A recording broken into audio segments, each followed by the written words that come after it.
గంజాం పగటిపూట కూడా చిమ్మ చీకట్లా ఉండే గంజాం అడవిలో పెద్ద పాడుబడ్డ నుయ్య ఉంది. అది ఇనుప తలుపులతో మూసేసి బలమైన సంకెళ్లతో బంధించి ఉంటుంది.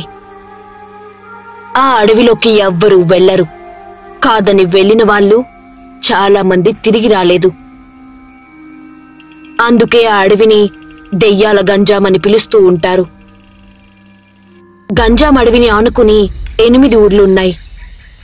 మహాకంటర, ఉదర, యాన, మండల, కోసల, కొంగోడ, ఒడివిస్స, సోనేపూర్. ఈ 8 ఊర్లకి తరతరాలుగా పెద్దరికం మహాకంటర ఊరిలో త్రిసేన వంశం వాళ్ళదే. 8 ఊర్లు ప్రజలు త్రిసేన వంశం వారినే వాళ్ళ గ్రామాలకి పెద్దగా నెత్తిని పెట్టుకు చూసుకుంటారు. త్రిసేన వంశం వాళ్ళు చెప్పిందే శాసనం.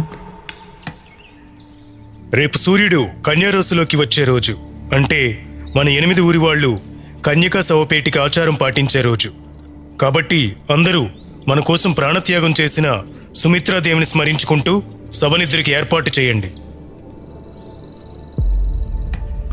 గంజాం అడవి చుట్టూ ఉన్న 8 ఊర్లలో పొలిమేరని ఆనుకుని ఒక్కో ఊరికి ఒక్కో రాతి శవపేటిక ఉంటుంది. అది ఒక పెద్ద నేళ్ల తొట్టిలాగా ఉంటుంది. ప్రతి తొట్టి అడుగున ఒక స్వరంగంలాగా కన్నం ఉంటుంది. ప్రతిరోజు సాయంత్రం ఆ ఊరి పెద్ద పళ్ళు పలహారాలతో ఒక్కరే వెళ్లి శవపేటికలో ఉన్న స్వరంగంలో పడేసి వస్తారు.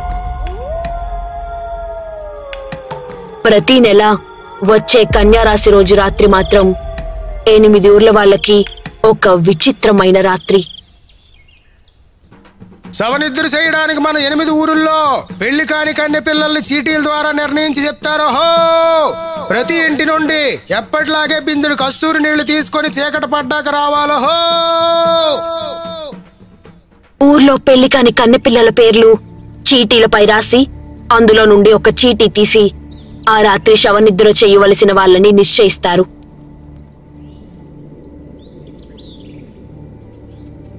ఎనిమిది ఊర్ల నుండి 8 మంది పెళ్లి కాని కన్నెపిల్లల్ని ఊరేగింపుగా డప్పులు కొట్టుకుంటూ తీసుకువెళ్లి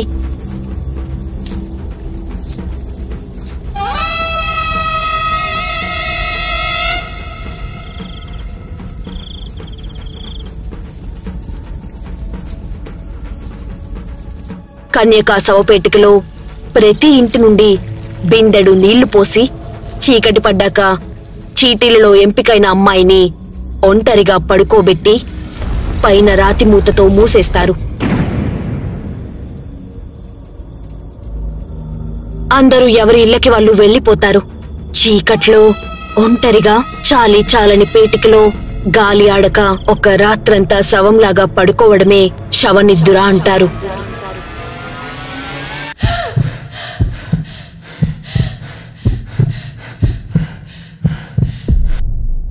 మరుసటి రోజు తెల్లవారగానే ఆ పిల్ల తల్లిదండ్రులు వచ్చి మూత తెరిచి పిల్లని ఇంటికి తీసుకుని వెళ్లిపోతారు.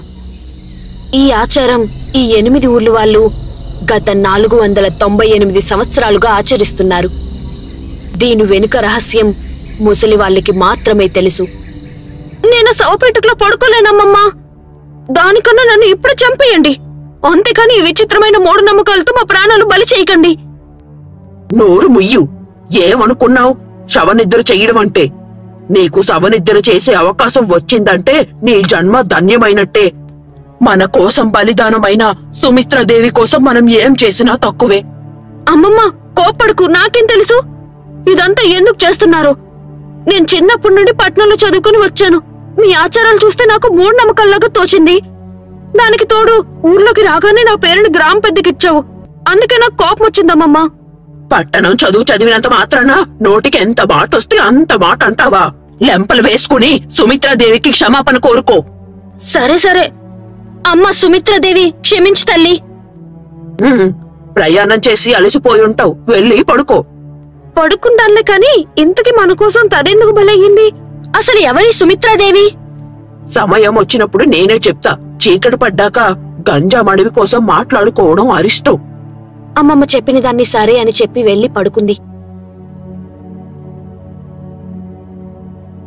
అనగా చిన్నప్పుడే తల్లిదండ్రి చనిపోతే అమ్మమ్మ దగ్గర పెరిగింది. 8 ఊర్లలో ఒకటి సోనేపూర్ అమ్మమ్మ వాళ్ళది. బాగా పల్లెటూరు అవ్వడం వల్ల చిన్నప్పుడే చదువు కోసమని పట్నంలో వాళ్ళ మావయ్య ఊరు పంపించింది.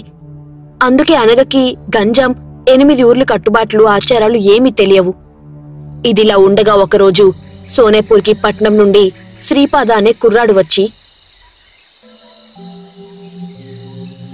తాత, మీకు అనగా వాళ్ళ ఇల్లు ఎక్కడో తెలుసా? అనగా అంటే జానకి అవ్వ మనవరాలా? అవును తాత. జానకి అవ్వ ఇల్లు పొలిమేర ఆనుకొని ఉంటుంది. కానీ ఈ సమయంలో అటు వెళ్ళకూడదు బాబు. కన్యకా శవపేటికి భోజనం తీసుకెళ్లే సమయం. ఆ తంతుకు ఎదురు పడితే నీకు నీ కుటుంబానికి అరిష్టం. మరి ఎలా తాత? అనగాకి చాలా ముఖ్యమైన విషయం ఒకటి చెప్పాలి. నేను చాలా దూరం నుండి వచ్చాను. తెల్లారేలోపు మా ఊరు వెళ్ళిపోవాలి. చీకటి పడే వరకు ఇక్కడే కూర్చో. నీకు కొమ్ము బోరలు డప్పులు చప్పుడు వినపడడం ఆగిపోయాక అప్పుడు ఆ దారిలో వెళ్ళు, జాగ్రత్త అని చెప్పి ఆ తాత వెళ్ళిపోయాడు. సూర్యుడు అస్తమిస్తున్న సమయం. ఉన్నట్టుండి ఊరు మొత్తం నిశ్శబ్దంగా మారిపోయింది. శ్రీపాదకి ఏమీ అర్థం కాక అక్కడే కూర్చున్నాడు. ఇంతలో దూరం నుండి డప్పులు చప్పుడు, కొమ్ముబూరలు ఊదుతున్న శబ్దం. కొంతసేపటికి ఆ శబ్దాలు ఆగిపోయి తాత చెప్పిన దిక్కు వెళ్లి అనగాని కలిశాడు. అనగా, ఏంటి ఈ డప్పుల హడావిడి? పండుగ ఏమైనా జరుగుతుందా? పండుగేం కాదు, ఇది మా ఊరు ఆచారం. ఇంతకీ నువ్వెందుకొచ్చావు ఇంత దూరం? మా నాన్న నా పెళ్లి మా మరదలతో నిశ్చయించారు. మన విషయం చెప్తే ఒప్పుకోవడం లేదు. నువ్వు సరే అంటే మనం పారిపోయి గుళ్ళో పెళ్లి చేసుకుందాం. ఏమంటావ్? అమ్మో, నాకు అంత ధైర్యం లేదు. నిన్నిక్కడ నాతో మా అమ్మమ్మ చూస్తే నన్ను చంపేస్తుంది. వెళ్ళిపో శ్రీపాద, వెళ్ళిపో. పట్నంలో అనగా శ్రీపాద చాలా కాలంగా ప్రేమించుకుంటున్నారు. ఇంట్లో వాళ్ళని ఒప్పించి పెళ్లి చేసుకుందాం అనుకున్నారు. కాని శ్రీపాదకి పెళ్లి నిశ్చయించారు. అనగా రాను అని చెప్పడంతో చేసేది ఏమీ లేక శ్రీపాద వెళ్ళిపోయాడు. రోజులు గడుస్తున్నాయి. శ్రీపాదకి ఈ పెళ్లి ఇష్టం లేదని తెలుసుకున్న మరదలు, బావకిష్టం లేకుండా పెళ్లి చేసుకుని జీవితాంతం నేను బాధపడలేను. నేను బావని పెళ్లి చేసుకోను. పెళ్లి కూతురు తెగేసి చెప్పడంతో శ్రీపాద వాళ్ళ నాన్నకి బుద్ధి వచ్చింది. పెళ్లి చేసుకోవాలంటే ఇద్దరి మధ్య ప్రేమ ఉండాలి అని నీ మరదలు చెప్పి నా కళ్ళు తెరిపించింది. నువ్వు ప్రేమించిన అమ్మాయి పెద్దవాళ్ళని ఒప్పించు, నేను మీ పెళ్లి చేస్తా. ఆ మాటకి శ్రీపాద ఎగిరి గంతేశాడు. పరుగున సోనేపూర్ బయలుదేరాడు. జరిగిందంతా అమ్మమ్మకి చెప్పి, అమ్మా, దయచేసి మా పెళ్లి ఒప్పుకో. అనగాని కంటికి రెప్పలా చూసుకుంటా, ఒట్టు. సరే బాబు, అలాగే ఒప్పుకుంటాను. కానీ ఈ సంవత్సరం పెళ్లి చేయడం కుదరదు. అదే అమ్మమ్మ, ఎందుకు కుదరదు? అనగా మామయ్య మొన్నే జబ్బు చేసి చనిపోయారు. మా ఆచారం ప్రకారం చావు జరిగిన ఇంట్లో సంవత్సరం వరకు ఏ శుభకార్యం చెయ్యం. హో, అవునా బామ్మ? సరే అయితే త్వరలో మా అమ్మ నాన్నల్ని తీసుకువచ్చి పరిచయం చేస్తా. వెళ్ళొస్తా బామ్మ. ఆగు బాబు, సుమిత్రాదేవికి ఆహారం వెళ్లే సమయం అవుతుంది. ఎదురు వెళ్ళకూడదు. అసలు ఏంటి బామ్మ ఈ డప్పులు చప్పుడు? ఆహారం ఎక్కడికి, ఎవరికి తీసుకువెళ్తున్నారు? ఎప్పుడు అడిగినా ఏదో ఒకటి చెప్పి దాటిస్తున్నావు. ఇప్పుడన్నా చెప్పామమ్మా, అసలు ఎవరి సుమిత్రాదేవి? సరే చెప్తా. సుమారు 500 సంవత్సరాల క్రితం ఘోరమైన ప్రేత శాపం తగలడంతో ప్రతి ఊరిలో చావులు ఉన్నట్టుండి చనిపోయేవాళ్ళంట. ఆ శాపం ఒకరి నుండి ఒకరికి అంటురోగంలా పాకుతూ పోయి పిట్టలు రాలినట్టు మనుషులు చచ్చిపోయేవారంట. ఆ శాపం అంటుకున్న వాళ్ళు 3 రోజులు నరకం అనుభవించి రక్తం కక్కుకొని చచ్చిపోయేవారంట. అప్పుడే మా 8 ఊర్లకి పెద్దయిన మహాకంఠర జమీందారు గారు కాళీదేవ్ త్రిసేన్ ఎవరో ఒక మంత్రగత్తెని తీసుకుని వస్తే ఆ పిశాచి శాపం మా 8 ఊర్లకి తగలకుండా ఉండేటందుకు 2 కన్నెపిల్లల్ని బలివ్వాలని చెప్పిందంట ఆ మంత్రగత్తె. మంత్రగత్తె కూతురు సబిత, జమీందారు గారి కూతురు సుమిత్రాదేవి ప్రాణత్యాగం చేసి గంజామడివి మధ్యలో పెద్ద నుయ్య తవ్వించి అందులో సజీవ సమాధి అయ్యారంట. జమీందారు బిడ్డయ్యుండి ఊరు ప్రజల కోసం బలిదానమైన సుమిత్రాదేవిని ప్రతిరోజు గుర్తు చేసుకుంటూ ఆమెకి రోజు విందు భోజనం అర్పిస్తాం. ఆమె సజీవ సమాధి అయినట్టే. సుమిత్రాదేవి పుట్టిన కన్యారాశి ఉదయ లగ్నంలో రోజు రాత్రంతా 8 కన్యకా శవపేటికల్లో 8 ఊర్లలో నుండి 8 మంది పెళ్లి కాని కన్య పిల్లలు శవనిద్దులు చేస్తారు. ఇది బాబు మా ఊరి విచిత్రమైన ఆచారాలు వెనుక కథ. ఊర్లో ఇంతమంది కన్యలుండగా గొప్పింటి బిడ్డ జమీందార్ కూతురైన ఆమె ఎందుకు బలయ్యింది? 8 ఊరు వాళ్ళు కూడా గోల చేశారంట. తమ బిడ్డని బలికి పంపిస్తామని ఎంతో మంది స్వచ్ఛందంగా ముందుకు వచ్చారంట. సుమిత్రాదేవిని బలి చెయ్యొద్దు అని ప్రాధేయపడ్డారంట. కాని జాలిగుండె కల సుమిత్రాదేవి ఊరు బాగు కోసం బలయ్యింది. అందుకే ఈ రోజుకి కూడా ఆమెని దేవతగా పూజిస్తున్నారు మా 8 ఊర్లు వారు. ఇంతలో డప్పులు చప్పుడు ఆగిపోయింది. శ్రీపాద వాళ్ళ ఊరు వెళ్లిపోయాడు. రోజులు గడుస్తున్నాయి. ప్రతి నెల వచ్చే ఉదయలగ్న కన్యారాశి రోజు చీటీలో పేరు వచ్చిన పెళ్లి కాని కన్నెపిల్లల్ని జాతరగా తీసుకువెళ్లి కన్యకా శవపేటికలో శవనిద్దులు చేయిస్తారు.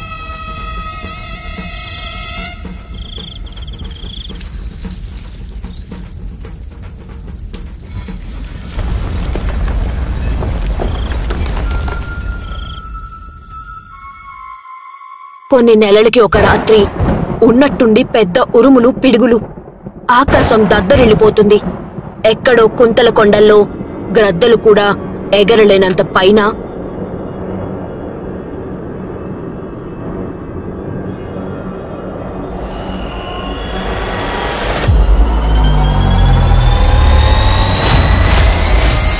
గుహలో ఒక పెద్ద పిశాచ విగ్రహం దర్భిక.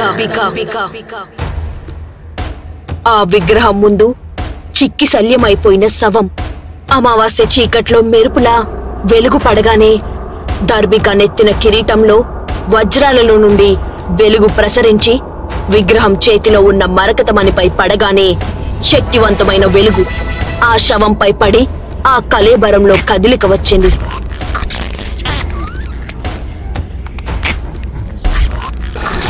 కళేబరం లేచి నిల్చుంది. నిద్రాణ స్థితి భూతం శత్రు వినాశన సమయ ప్రేతం అప్రేతం పరం విప్రవం అని మంత్రం చెప్పగానే కళేబరంలో ఉన్నది మనిషిలా మారింది. అంటే అష్టాగ్రహ కూటమికి సమయం ఆసన్నమైందన్నమాట. 500 సంవత్సరాలు గడిచాయి.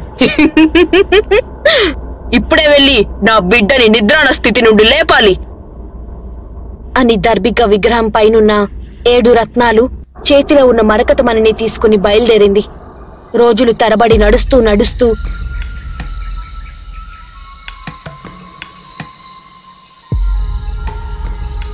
సోనేపూర్ చేరుకుంది.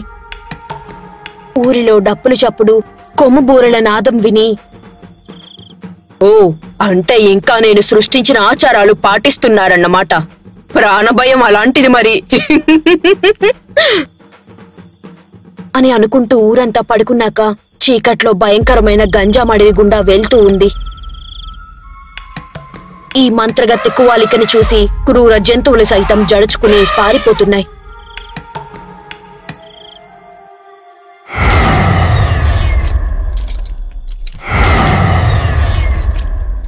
గంజామడివి మధ్యలో ఉన్న ఆ నూతిపై సంకెళ్లు తెంచి 7 వజ్రాలు గుండ్రంగా పేర్చి మధ్యలో మరకతిమణిని నూతిలోకి పడేసింది. తన చేతిలో మంత్రదండం పైకి ఎత్తి,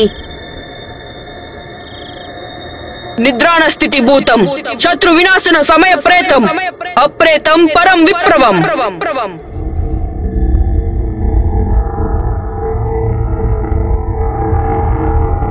నూతిలో కింద పెద్ద భవనంలాగా ఉంది. నిద్రాణ స్థితి భూతం శత్రు వినాశన సమయ ప్రేతం అప్రేతం పరం విప్రవం మంత్రం చదవగానే ఉరుములు మెరుపులతో పెద్ద గాలి. ఆ మెరుపులు వెలుతురు నూతిపై ఉన్న 7 మనులపై పడగానే వెలుగు మెరుస్తూ వెళ్లి నూతి అడుగున మరకతిమణిపై పడగానే నుయ్య మొత్తం వెలుతురు.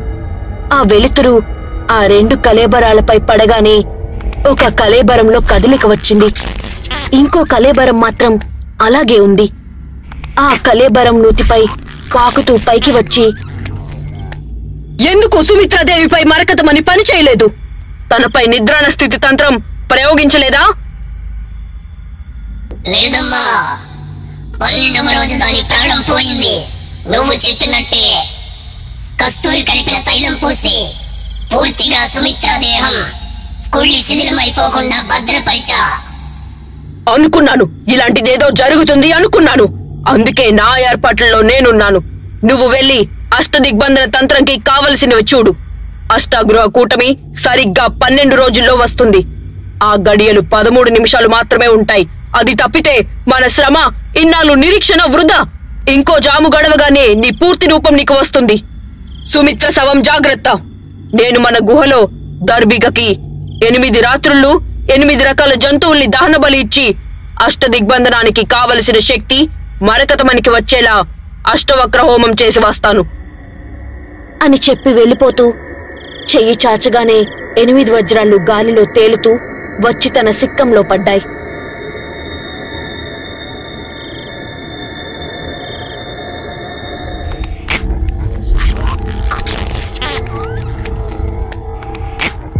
తెల్లవారుతుంది అని వేగంగా నడుచుకుంటూ పొలిమేర చేరుకుని సోనేపూర్ ఊరిలో నుండి వెళ్లిపోతూ ఉంటే అప్పుడే నిద్రలేచిన జానకమ్మ కిటికీలో నుండి కువాలికను చూసింది.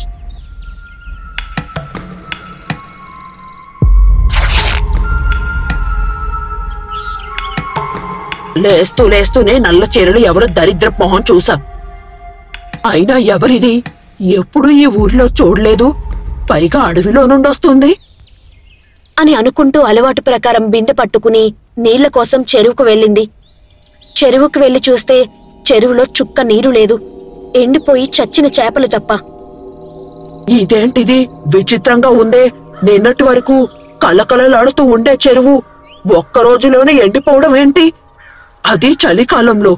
ఊరికేదో అరిష్టం పట్టినట్లుంది అని అనుకుంటూ ఊర్లోకి వచ్చి చూస్తే కొందరి ఇళ్లల్లో నూతులు ఎండిపోయాయి. పెరట్లో కొందరి మొక్కలు నల్లగా మాడిపోయాయి. కొందరి ఇళ్లలో ఆవులు, మేకలు, కోళ్లు చచ్చిపోయాయి. ఇది ఏంటి అని అందరూ కంగారు పడుతున్నారు. 2 రోజుల తరువాత ఎప్పట్లాగా 8 గ్రామాల పెద్ద మహాకంఠర్ ఊరిలో సమావేశమై, సోనేపూర్లో కొందరి ఇళ్లలో నుయ్యలు అర్ధాంతరంగా ఎండిపోయాయి. పెంపుడు జంతువులు చచ్చిపోయాయి. పచ్చటి మొక్కలు ఎండిపోయాయి. సిద్ధబాబా గారు మంత్రించిన జలమిచ్చారు. ఊరు మొత్తం జల్లమన్నారు. అరిష్టం పోతుంది అన్నారు. భయపడకండి. రేపు ఉదయ లగ్న కన్యారాశి రోజు ఎప్పటిలాగే శవనిద్రకి మన 8 ఊర్ల నుండి చీటీలలో ఎంపికైన పెళ్లి కాని కన్య పిల్లలు సిద్ధంగా ఉండండి. అందరూ వినండి హో! ఇది 500వ సంవత్సరం. సుమిత్రాదేవి గారు మన కోసం ప్రాణత్యాగం చేసి, కాబట్టి ప్రతి ఇంటి నుండి ఈసారి పంచదార కలిపిన నీళ్ల బిందె పట్టుకురావాల్సిందిగా కోరడమైనదో. ఈసారి చీటీలో సోనేపూర్ నుండి అనగా పేరు వచ్చింది. అమ్మమ్మ చాలా సంతోషపడింది. ఉదయలగ్న కన్యారాశి రోజు రాత్రి 8 ఊర్ల నుండి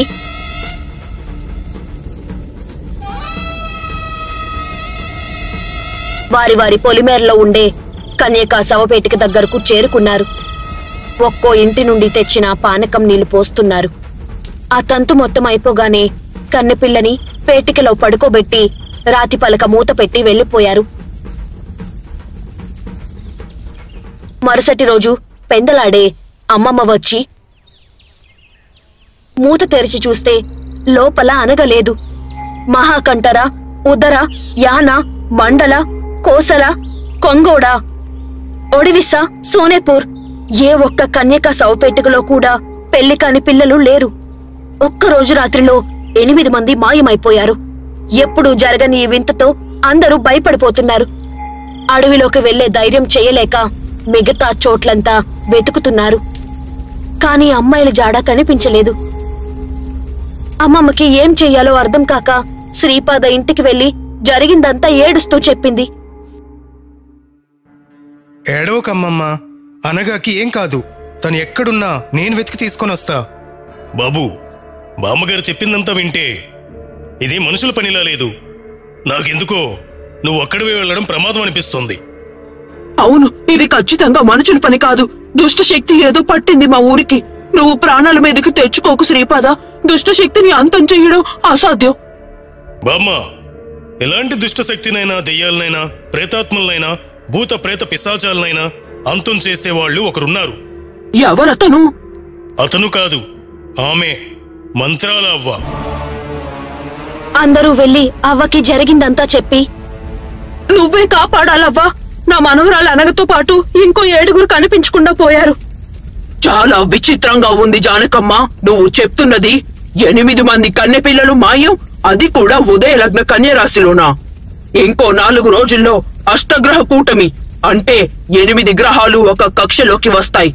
అలా వస్తే మాంత్రికులకి, దెయ్యాలని పూజించే వాళ్ళకి 8 రెట్ల శక్తి వస్తుంది.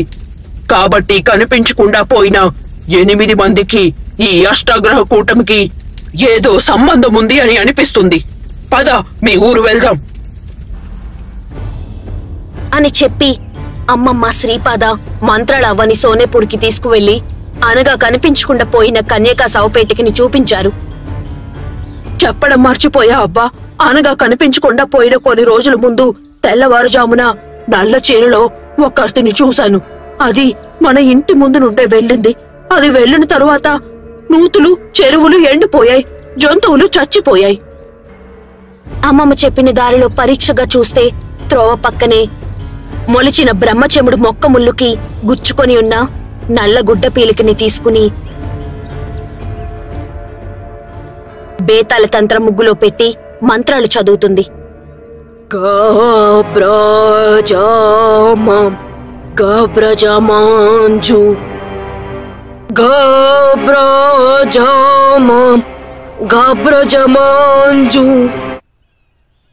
అక్కడ పర్వత గుహలో 8 రోజులు 8 బలులు ముగించుకుని మరకత మన శక్తి పెంచుకుని దర్భిక జపంలో ఉంది కువాలిక. మంత్రాల అవ్వ తన శక్తితో బేతాల ముగ్గులోకి రమ్మని ఆజ్ఞాపిస్తున్నా కువాలికని బంధించలేకపోతుంది అవ్వ తంత్రం. అది ఎవరో చాలా శక్తివంతురాలు. బేతాల వశంకి బందీ అవ్వడం లేదు. ఇప్పుడు ఎలా అవ్వా? అనగా కనిపించకుండా పోయి 1 రోజు గడిచిపోయింది. తనకేమీ అయ్యుండదు కదా? శ్రీపాద, అనగకి ఏమయ్యుండదు. కానీ వచ్చే 3 రోజుల్లో అష్టాగ్రహ కూటమి. ఈలోగా ఎలా అయినా అనగ ఆచూకీ తెలుసుకోవాలి. దానికి 500 సంవత్సరాల క్రితం ఏం జరిగిందో తెలిసిన వాళ్ళు కావాలి. చెప్పాను కదవ్వా, సుమిత్రాదేవి బలిదానం. జానకమ్మ, నువ్వు విన్న కథ కాదు, అప్పుడు జరిగినదేమిటో చూసిన వాళ్ళు చెప్పాలి. అలా అయితే నూతిలో శవంలాగా ఉన్న సుమిత్రాదేవి బ్రతికి వచ్చి ఏం జరిగిందో చెప్పాలి. అవును, ఆమె రావాలి. శ్రీపాద, నువ్వు ఆ నూతిలోకి దిగి సుమిత్రాదేవి సమాధిలో నుండి చిన్న అస్థిక లేదా సమాధి మన్ను తేగలిగితే చాలు. మనం అనగా జాడ కనుక్కోవచ్చు. ఈలోగా ఇక్కడ నేను ఆవాహన తంత్రంకి కావలసిన ఏర్పాట్లు చేస్తాను. అక్కడ గుహని విడిచి 8 వజ్రాలతో బయలుదేరింది కువాలిక. ఇక్కడ అమ్మమ్మ ఎంత వద్దు అంటున్నా గంజాం అడవిలోకి బయలుదేరాడు శ్రీపాద.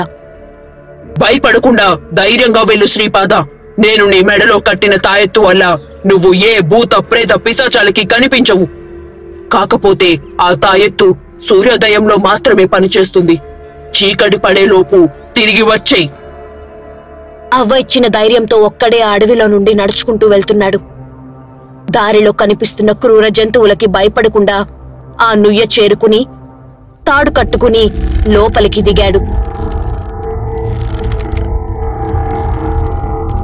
పెద్ద మంచం పైన యువరాణి బట్టల్లో కుళ్ళిన శవం. ఒక్క క్షణం ఆలస్యం చేయకుండా బొటన వేలు దుమ్ముని తీసుకుని జేబులో వేసుకున్నాడు. 500 సంవత్సరాలు గడిచినా ఇంకా తుమ్ములు ఎలా ఉన్నాయబ్బా?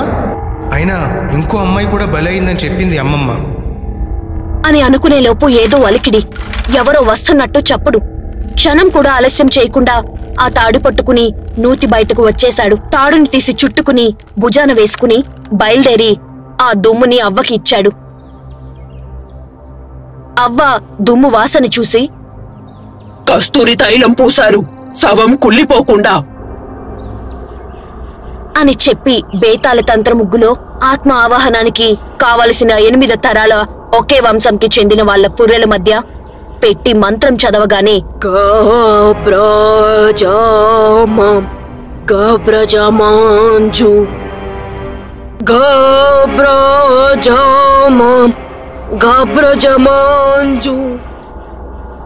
సుమిత్రాదేవి ఆత్మ ప్రత్యక్షమయ్యింది. అసలేం జరిగింది సుమిత్రాదేవి? ఎందుకు నువ్వు బలిదానం చేసుకున్నావు? 8 మంది ఆడపిల్లలు కనిపించకుండా పోయారు. ఎక్కడున్నారు వాళ్ళు? చెప్తాను, మొత్తం చెప్తాను. ఎవ్వరికీ తెలియని రహస్యం చెప్తాను.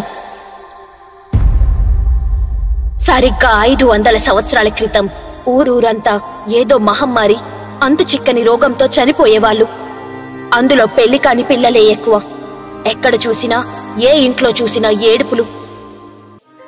ఇదంతా చూసిన మా నాన్నగారు ఊరిని ఎలా అయినా మహమ్మారి నుండి కాపాడాలి అనుకున్నారు. దానికి వైద్యులు, గురువులు, తాంత్రికులు ఇచ్చిన సూచనలు, సలహాలు పాటించినా పని చేయలేదు. అప్పుడు కువాలిక అనే మంత్రగత్తిని కలిసి సహాయం కోరగా, తప్పకుండా ఆ మహమ్మారిని ఆపగలం. కాకపోతే అందుకు నాకు ఉదయ లగ్నంలో కన్యరాశిలో పుట్టిన కన్నె పిల్లలు కావాలి. నా బిడ్డ సుమిత్రాదేవి ఆ లగ్నంలోనే పుట్టింది. వెతకబోయే తీగ కాలికి తగిలింది. అయితే ఆమె బలిదానం చెయ్యాలి. మీ 8 ఊర్లకి నాభిస్థానంలో ఉన్న గంజామడివి మధ్యలో నుయ్య తవ్వాలి. అందులో నుండి 8 స్వరంగాలు 8 ఊర్ల పొలిమేర్లకు వెళ్ళాలి. అవతలి ఒడ్డున రాతి తొట్టి ఉండాలి. దానిని కన్యకా శవపేటిక అంటారు. ప్రతి ఊరి వాళ్ళు రోజు పలహారం అందులో వేస్తే లోపల ఉన్న సుమిత్ర తింటుంది. ఆ నూతిలో ఇంకో నుయ్య ఉండాలి. అందులో నెలకి ఒక్కసారి గ్రామంలో వాళ్ళు పోసిన నీళ్లతో నిండుతుంది. ప్రతి నెల 8 కన్నెపిల్లలు ఆచారంగా కన్యకా శవపేటికలో శవంలాగా నిద్ర చెయ్యాలి. అన్నీ బానే ఉన్నాయి. శవనిద్ర ఎందుకు కువాలిక? నీ కూతురు ఆ నూతిలోనే పెళ్లి పెటాకులు లేకుండా ఊరి కోసం, ఊరిలో జనాల కోసం చావబోతుంది. అది ఎప్పటికీ ఎవ్వరూ మర్చిపోకుండా ఆమెకు ఇచ్చే నీరాజనం. అలా ఏవో మాయమాటలు చెప్పి మా నాన్నని నన్ను ఒప్పించింది. అది చెప్పినట్టే చేశారు మా నాన్న. ఊరంతా చూస్తుండగా నేను ఒంటరిగా నూతిలోకి దిగబోతే, ఆగు సుమిత్ర, నువ్వు చేస్తున్న బలిదానం చాలా గొప్పది.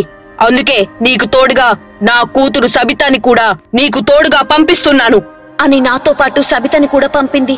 నూతిపై ఇనుప సంకెళ్లతో మూత వేసి గొలుసులతో బంధనాలు వేసింది. తరువాత ఊరిలో వేప నీళ్లు జల్లించి చండతంత్రం చేసి ఆ అంతు చిక్కని జబ్బు పోయేలా చేసి తను పుంతల గుహలోకి వెళ్లిపోయింది. అందరూ కువాలిక మంచి చేసింది అని అనుకున్నారు. కానీ అది చాలా పెద్ద ఆలోచనతో ఇదంతా చేసింది. దానికి ఉదయలగ్న కన్య రాశిలో పుట్టిన కన్నె పిల్ల కావాలి. దానికి నిగూఢ శక్తి పొంది మరణం లేని జీవితం కావాలి. కానీ ఉదయలగ్న కన్య రాశిలో పుట్టిన కన్నె పిల్లల్ని బలివ్వాలి అంటే అది అష్టగృహ కూటమి గడియల్లో మాత్రమే అవుతుంది. అందుకే నన్ను పావుగా వాడుకుంది. అష్టగృహ కూటమి రోజులు వచ్చే వరకు నిద్రాణ స్థితిలో ఉండి ఇప్పుడు లేచింది. రేపు అష్టగ్రహ కూటమి. దానిని ఆపకపోతే ప్రమాదం. చావు లేకుండా నిగూఢ శక్తి దానికి దాని బిడ్డకి వస్తే వాళ్ళు నరమాంసం మాత్రమే తింటారు. రోజుకొకరిని చంపి తింటారు. వాళ్ళని ఎవ్వరూ ఆపలేరు. కువాలిక కూతురు సబితా శవం లేదు నూతి లోపల. అది కూతురు కాదు, కొడుకు. నాతో పాటు మగవాడిని పంపితే ఒప్పుకోరు అని దాని కొడుక్కి ఆడవేషం వేసి పంపింది. వాడి పేరు సంతోష్. నాకు వాడే కాపలా. నా చేత 12 రోజులు ఉపవాసం చేయించి నిద్రాణ స్థితికి తీసుకువెళ్లి నన్ను 500 సంవత్సరాల తరువాత అష్టగృహ కూటమి ముందు వాళ్లలాగా లేపుదామనుకున్నారు. కాని ఆకలికి తట్టుకోలేక నేను చచ్చిపోయాను. ముందుగానే కువాలిక వాడికి చెప్పింది. ఒకవేళ నిద్రాణ స్థితికి అది చేరుకోకపోతే దాని శవం కుళ్ళిపోకుండా కస్తూరి తైలం పోసి గాలికి వదిలేయ్. నువ్వు నేను నేర్పిన నిద్రాణ స్థితికి వెళ్ళు. గ్రహ కూటమి సమయానికి నేను నిన్ను మేల్కొల్పుతాను. అప్పటికి సుమిత్ర ఎలా బతుకుతుందమ్మా? 8 మంది కన్నెపిల్లల్ని ఒకసారి గ్రహ కూటమి సమయంలో బలిస్తే 8 మంది పంచప్రాణాలు కలిసి సుమిత్రలోకి ప్రవేశపెడతాను.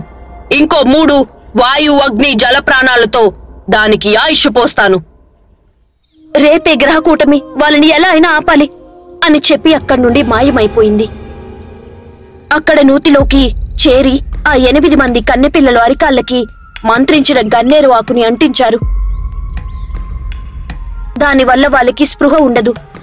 మధ్యలో సుమిత్రాదేవి శవాన్ని పెట్టి అనగా నెత్తిన మరకతమని పెట్టి మిగిలిన 7 మనులు 7గురు పైన పెట్టి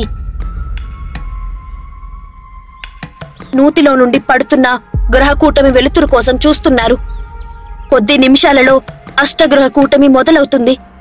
అక్కడ మంత్రాలవ్వ శ్రీపాద పరుగు పరుగున గంజాం అడవిలో ఉన్న నూతి దగ్గరకు చేరుకోగానే అష్టగ్రహ కూటమి గడియలు మొదలయ్యాయి. నూతిలో నుండి పెద్ద వెలుతురు 8 మనులపై పడి ఆ వెలుతురు అస్థిపంజరంపై పడగానే సుమిత్రాదేవి రూపం వచ్చి ఆమె కళ్ళల్లో నుండి వెలుతురు వచ్చి కువాలికా సంతోష్ పై పడగానే శక్తి వస్తున్నట్టే మెరుస్తున్నారు. వెంటనే నుయ్యపై నుండి మంత్రాలవ్వ తన బేతాల కిరీటం తీసి నూతిలోకి వెయ్యగానే కిరీటం తేలుతూ ఉంది. సుమిత్రాదేవి మళ్లీ శవంలాగా మారిపోయింది. ఆమె పుర్రెలో నుండి ఎర్రటి వెలుతురు సంతోష్ కువాలికపై పడగానే మంటలుగా మాడి మసైపోయారు. సుమిత్ర అస్థిపంజరం కూడా బూడిదగా మారిపోయింది. శ్రీపాద నూతిలోకి దిగి ఆడపిల్లల కాలికి ఉన్న ఆకు తీయగానే వాళ్ళు స్పృహలోకి వచ్చేశారు. సుమిత్ర చితాభస్మం తీసుకువెళ్లి వాళ్ళ ఊర్లో సమాధి చేసి దానిపై ఆమె విగ్రహం నిలబెట్టారు. ఆమె చేసిన త్యాగం ఎప్పటికీ వాళ్ళు మర్చిపోరు. మంత్రాలవ్వ దగ్గరుండి అనగా శ్రీపాద పెళ్లి జరిపించి వాళ్ళ ఊరు బయలుదేరింది. నీ చావు నా చేతిలోనే మూసలి. నీ బేతాల శక్తి నేలపైనే, నీటిలో పనిచెయ్యదు. రా, ఏదో ఒకరోజు నీటిలోకి రాకపోతావా? నీ అంతం చూస్తాను.